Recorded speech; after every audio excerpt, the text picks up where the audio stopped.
I can promise you this is the most epic disaster movie you'll want to watch in 2026. Jared Butler is back in a big way, and director Rick Roman world turns up the end of the world chaos again, right as that piercing warning signal rips across the sky. Greenland foxes hits the world with a red alert, a radioactive storm is coming. Places that used to keep people alive have turned into prisons, and running becomes humanity's only option. Along the way, unexpected allies show up, but so do dangerous betrayals. Every step feels like you're walking the edge between life and death. This is the sequel to the hit film Apocalypse Day 2. The story takes place 5 years after the Clark comet slammed into Earth. By then, the ecosystem on the surface has completely collapsed, and the planet is locked in permanent freeze, with radiation still lingering. Once glorious cities are now nothing but rubble, and the lucky survivors can only cling to life inside underground bunkers. One day, the main character John is sent outside to search for supplies, but all he sees is a wasteland. Out at sea, only a few abandoned ships drift aimlessly. John clings to his last bit of hope, forcing open the door of a ship, but he can't find anything. Just as he's about to give up and place his hopes on one final ship, a message crackles through the radio. Bad news, a pressure storm is forming near the coast. That means he has to get back to the bunker immediately. John doesn't waste a single second. He rushes back onto the ship to grab anything that could keep them alive, fast. Luckily, the trip isn't a total loss. As the storm closes in, John hugs the supplies tight and sprints back toward the bunker at full speed. When the storm is practically swallowing him whole, he throws himself at the storm door with everything he's got, escaping by a hair. Back inside, the military calls an emergency meeting. Greenland Fortress has held out for 5 years, but the original facilities can no longer support everyone. Aftershocks from a satellite collision keep shifting the ground beneath the bunker, causing water stains on the walls and small collapses. The bunker's leadership decides to enforce strict, standards-based rationing. Still, not everything is hopeless. Dr. Amina, after studying volcano activity, discovers something huge. A volcano with a unique shape and size might be able to block the formation of radioactive storms. Combined with its depth, the area could actually be safe. The volcano is located in southern France, but getting there seems almost impossible. Worse, rumors say the area is at war. Europe is in complete chaos, so no one wants to risk migrating there. Meanwhile, John isn't the hot-headed hero he used to be. After 5 years underground, he's calmer and more realistic. He uses his technical skills to repair equipment in exchange for extra resources. His wife, Allison, with basic medical knowledge, becomes the bunker's temporary nurse, treating common illnesses and carefully managing their family's supplies. Their son Nathan is now 15. Years without sunlight have made him desperate to see the outside world. One day, when no one's paying attention, he sneaks out. It doesn't lead to anything catastrophic, but when he returns, John tears into him. The radiation outside is brutal, one small mistake could get you killed. But Nathan doesn't seem to care. He just takes the criticism like it doesn't even matter. The next morning, a vehicle packed with refugees slowly approaches the fortress. As soon as the news comes in, the fortress manager orders the doors open to prepare for them. But inside the meeting, opinions clash. Some argue they can barely protect themselves right now, there's no strength left to save anyone else. Right in the middle of the heated argument, John is doing his usual equipment check. He looks up, and sees a crack spreading across the wall, fast enough to notice with the naked eye. Before he can even warn anyone, the cracked area starts shaking violently. Ruin explodes everywhere, buildings collapse, and people inside don't even have time to react before they're buried under the debris. John rushes to find Allison, she's injured under the rubble. He tells Nathan to grab everything they'll need, especially protective masks. Once they're ready, the three of them sprint toward the emergency exit. But most routes are blocked by the collapse. With no other option, they duck low and squeeze through narrow gaps to get out. They finally make it through the protective door. Anyone who couldn't escape is left behind, buried under the wreckage, forever trapped in this hellish apocalypse. Outside, the world has descended into pure chaos. The survivors swarm like panicked flies, searching for rescue boats. John and his family get swept into the desperate crowd, pushing and fighting toward the nearest dock. And in that life or death moment, the darkest side of humanity shows itself. The small boats are packed with frantic people, ready to shove others into the water just to claim a spot. In the chaos, someone rips off John's protective mask. A freezing wind mixed with radiation makes him cough and choke, but he has no time to think about himself. The only thing that matters is finding a boat that can get his family out. With time running out, John, Allison, and Nathan finally make it onto a military boat. But the people left outside can't get on anymore. John doesn't hesitate, he slams the door shut, leaving the desperate crowd behind. The boat roars away, racing toward safety. But the outside world is still packed with danger.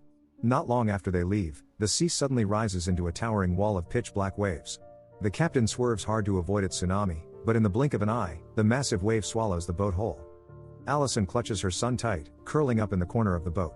After a brutal wave hits, the small boat finally starts to steady itself and keeps drifting toward the unknown.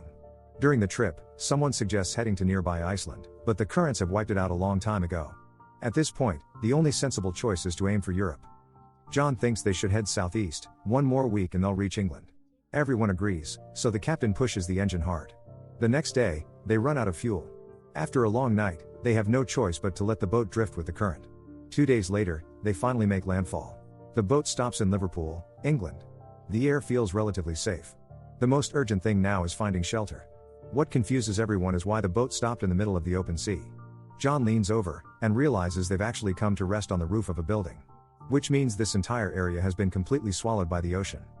John spots a narrow path not far away and immediately grabs a paddle from the storage compartment. Together with the captain, they slowly make their way toward it. In the end, they follow the path, tie the boat off, and manage to get ashore. It's obvious this place has been abandoned for a long time. If they're going to survive here, first they need water and food, then a safe place to hide from wind and rain. While everyone is gathered, talking through the next steps, Nathan suddenly notices a few figures nearby. Curious, a couple of people quietly follow them. What's shocking is that after walking through empty, silent streets, they stumble into a lively, crowded market. Judging by the way people look and act, they seem used to living outdoors. John and the others can barely believe what they're seeing. It makes them wonder, could the environment here actually be stable enough for daily life? But as they move deeper in, the harsh rules of survival start to reveal themselves. Guards are posted tightly around the shelter area. No transit pass, no entry, no exceptions. Luckily, John's group has valid passes, thanks to help from the manager at Greenland Station. Still, just as Allison clears the checkpoint and waits for John and their son, a sudden riot breaks out. The guards don't hesitate, they open fire and shoot an old man from John's group. While everyone is still in shock and grief, a terrifying storm begins creeping in. With the shelter almost out of space, John is forced to leave the body behind and get his family onto a truck, hoping it will take them somewhere safer. In an apocalypse like this, everyone only cares about themselves. John quickly hands over his watch to an old man to buy agreement for the group to get on the truck. And just like that, they're allowed on, and they head towards safety. Their destination is London, where John hopes to find help from his friend Mackenzie. But it's been 6 months since they last spoke, and no one knows if Mackenzie is even alive. After hours on the road, they finally reach a forest near London. That's where they stop and plan what to do next. John asks the old man if anyone is heading south to France. The man says it's even more dangerous there, and the safe zone Amina talked about, the volcano, doesn't sound trustworthy. While they're talking, Nathan walks over. And as John and the old man are about to return to the truck, John notices a strange rumbling under the ground.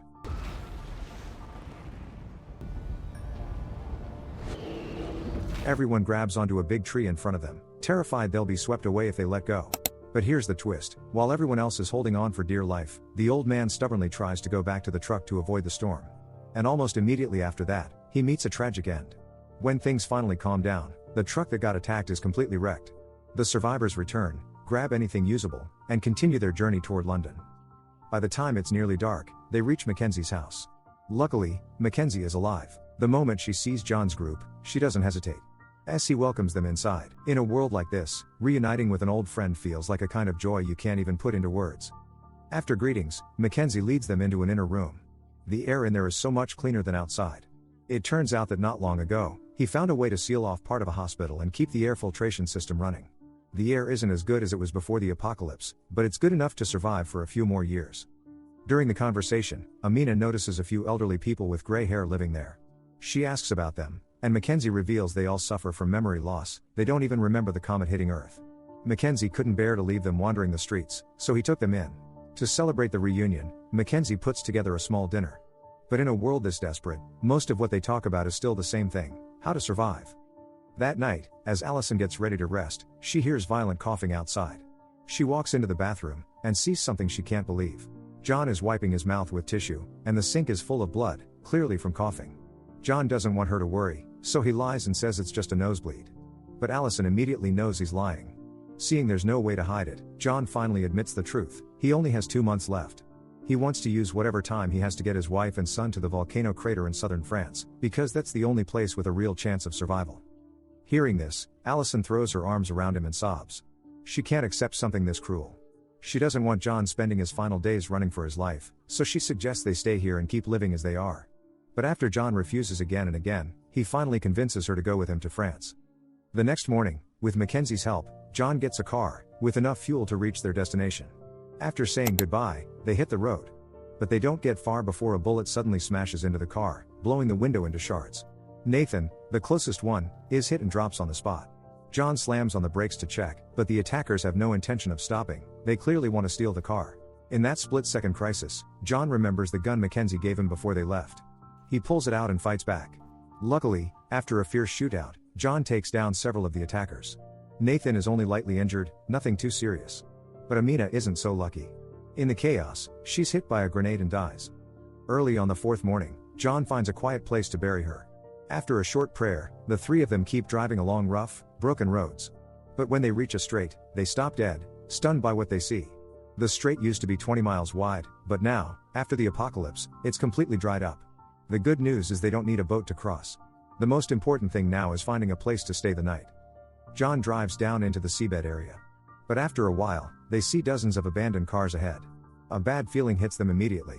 They jump out to check, and discover the road is cut off by a huge trench.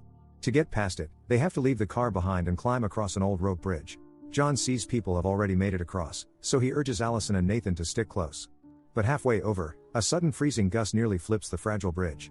All three fight to keep their balance, and somehow, they make it across in the middle of the chaos. But it's not over. Beyond the rope bridge is a hanging stair bridge. Only if they cross that can they truly escape danger. As the three of them cling on and climb, the ground on both sides begins collapsing. Under the violent force, the hanging bridge beside them snaps and falls. They can only cling to the one they're on, crawling toward the nearest solid ground. By sheer luck, they manage to pull themselves up onto land. But the people behind them aren't so lucky. They thought getting to shore meant survival, but an even bigger challenge hits next. With no vehicle, they can only walk, facing a massive open field with no clear endpoint. They have no idea where this path will lead. As they're discussing what to do, a gunshot cracks through the silence, from a man who looks like a doctor. Thankfully, he doesn't mean harm. After he understands John's group and their purpose, the man, named Jack, lowers his weapon and offers them a ride. It turns out Jack is also heading toward the area near the volcano crater. He's been lonely, with no one to travel with, so meeting John's group feels like fate to him. Not long after, they reach the port of Calais. Jack owns a solar power company nearby, and thanks to the conditions, his life has been relatively stable. But his wife, Julie, has been affected by radiation and developed a neurological illness. She can't speak. During dinner, Jack brings up the volcano crater they're heading to. Since it's not too far, he knows the situation well. From what he's heard, the area is extremely dangerous. The remaining forces of the Western Alliance and the French military are fighting against an invasion from the Eastern Alliance, and the conflict is intense. Worse, there are only 2 cities left from Milan to Bonn. Reaching Nani is almost impossible.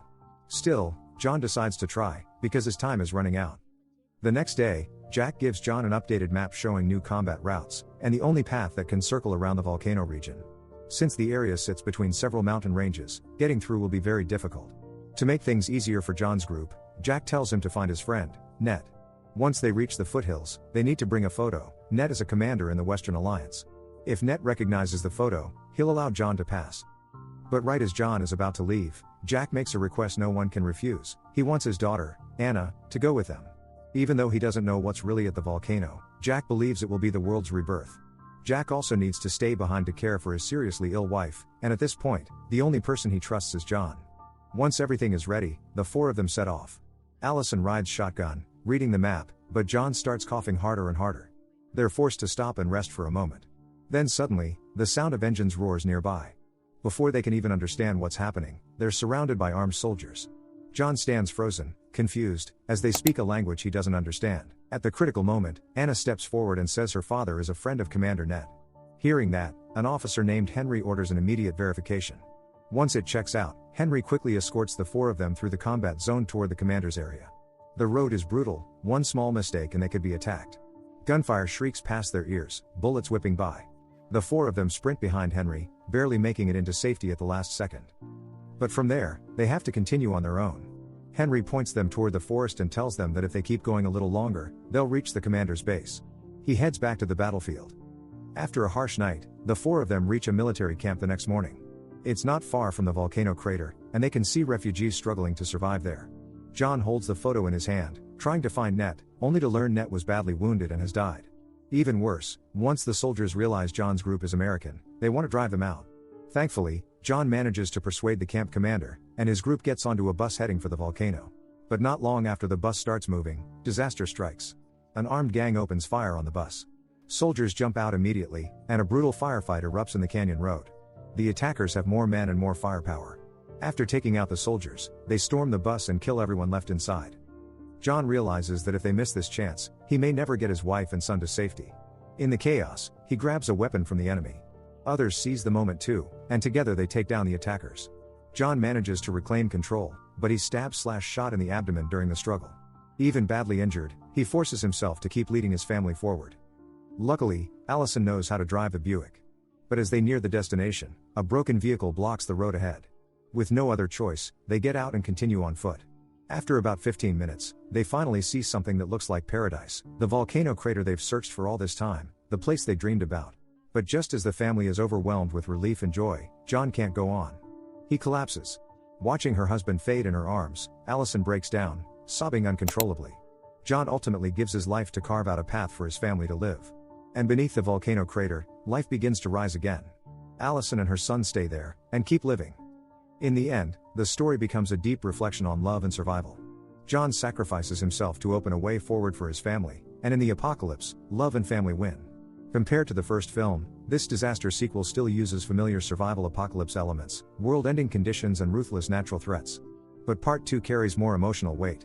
It doesn't stop at big disasters and basic survival scenes, it shifts hard toward family, sacrifice, and the personal choices people make in a collapsing world. While Part 1 focuses on massive catastrophes like the comet impact and cities falling apart, Part 2 digs deeper into the characters' survival journey, especially John and his family. It's not just about storms and extinction anymore. It shows human nature clearly, as the characters are forced to make brutal decisions to protect the people they love, highlighting the message of love, sacrifice, and family. If you had to score it, Part 2 arguably ranks higher than Part 1 in terms of emotion and humanity, evolving from a straightforward disaster story into a gripping, heartbreaking survival journey. That said, Part 1 still holds a special place with its larger-scale destruction and non-stop urgency and tension, so it still deserves praise. Overall, Part 2 could be an 8.5 out of 10 for story and character growth, while Part 1 lands around 7.5 out of 10 for action and intensity.